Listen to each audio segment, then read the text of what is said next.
नमस्ते, मी सुजाता. माझा तालुका सांगोला आहे, जिल्हा सोलापूर आहे आणि मला जवळजवळ वर्ष होऊन गेलं तर मला हे पोटात दुखायचा त्रास आहे.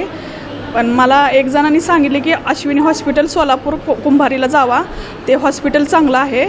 आणि मी आधी पण माझ्या आईच्यासाठी येऊन गेलेले आहे डायलिसिसच्या ह्याच्यासाठी, त्यामुळं मग मला माहीत झालं. आणि करायचं तर अश्विनी हॉस्पिटललाच ऑपरेशन करायचं. माझं ऑपरेशन, माझी गाठ काढली, माझी पिशवीतील गाठ काढली, त्याचं ऑपरेशन झालं आहे. मी जवळजवळ 10 दिवस झालं इथं ॲडमिट आहे अश्विनी हॉस्पिटलला. आणि इथील डॉक्टर तर MD असल्यामुळं तर एक नंबर डॉक्टरच आहेत. आणि इथील सर्व कर्मचारी, कोण नर्स असतील, मावशी असतील आणि हॉस्पिटल असेल, सगळं एकदम म्हणजे मला एवढं सांगायचा उद्देश आहे की चेअरमन साहेबांनी जे नियोजन केलं आहे ते 100% एक नंबर आहे. गोरगरिबांचा दवाखाना आहे, त्यामुळं त्यांना चांगल्या असं म्हणजे अजून चांगलं त्यांनी काम करावं. अजून चांगल्या शुभेच्छा आणि अजून गोरगरिबांचा त्यांनी आशीर्वाद घ्यावा, एवढीच अपेक्षा आहे.